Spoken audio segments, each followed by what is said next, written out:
Bonjour, bienvenue dans cette nouvelle vidéo dans laquelle je vais vous parler de l'autorité du croyant. En fait, c'est une version très résumée puisque je loue le Seigneur, hein. Cette année, j'ai prié pour avoir des occasions de parler en public et donc je vais parler samedi sur l'autorité du croyant.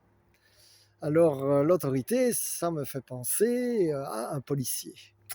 C'est-à-dire un policier, il a l'autorité de la loi, hein. C'est la loi qui lui délègue cette autorité.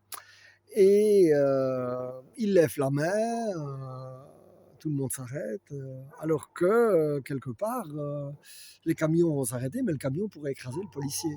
Donc le camion est plus fort que lui, mais parce que le policier a l'autorité, eh bien, le camion s'arrête. Eh bien, nous, avec les mauvais esprits, c'est exactement la même chose. Les esprits de peur, de colère ou autres, c'est exactement la même chose. C'est-à-dire, a priori, les esprits sont plus forts que nous, mais Jésus nous a délégué son autorité. Et comme il nous a délégué son autorité, nous disons, esprit de peur, stop, dehors, tu dégages, tu vas au pied de la croix et tu nous laisses tranquilles. Et il n'a pas le choix, il ne peut plus nous écraser, il est obligé d'obéir. Alléluia, gloire à Dieu. Et donc ça me rappelle en fait ma toute première expérience d'autorité qui était en République tchèque. Et donc nous avions été invités par un traducteur que j'avais rencontré dans une convention et je lui avais demandé, tiens, ok, mais est-ce que tu as demandé à ta femme si c'est ok que nous venons? Et puis il me dit, oui, oui, vous pouvez venir, il n'y a pas de problème. À l'époque, il n'y avait pas encore de portable, donc on ne savait pas trop. Et donc quand on arrive là, eh bien, il y avait un petit truc qui mettait un froid sur la table de salon, c'était un flingue. Et donc après hésiter, je savais pas trop quelle conduite adopter. Je dis, je montre le flingue là et je dis: «Hop, il y a un problème?» Et la femme me dit: «Oui, oui, j'ai très peur, on est dans un quartier dangereux» et cetera, tatati. Et donc je lui dis: «Vous voulez que je prie pour ça?» J'avais jamais fait, donc j'ai prié.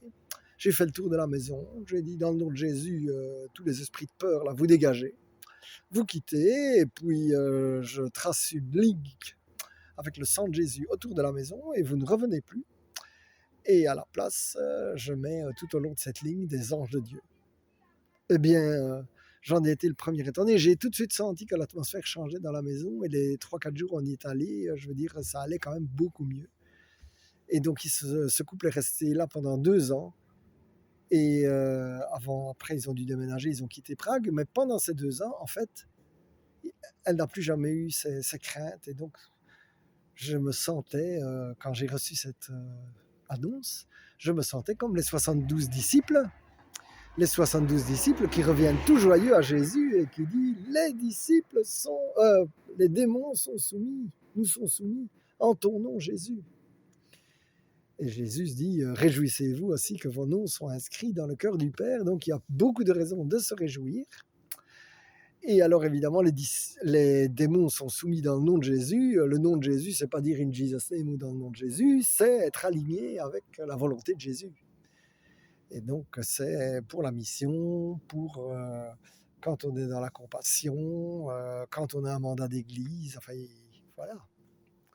Alors, mon frère, ma sœur, je voudrais prier pour que tu, comme moi cette fois-là en Tchéquie, en fait, tu découvres ton autorité, que tu as autorité sur tes peurs. Dans cette période, les gouvernements, dans cette période, aiment bien faire peur, hein, une nouvelle vague, une guerre, un tchic, un tchac, enfin, si on écoute la TV, voilà, on est mal pris. Et donc, dans le nom de Jésus, tu as autorité. Évidemment, tu n'es pas obligé de regarder et de nourrir tes peurs, parce que je veux dire, si tu les nourris, ben, elles seront plus fortes, mais donc tu as autorité, et dans le nom de Jésus, merci Seigneur, que mon frère, ma sœur reçoivent cette autorité, et qu'il reçoit aussi vraiment le courage et le don de l'exercer in Jesus' name. Amen, amen, amen. Sois béni.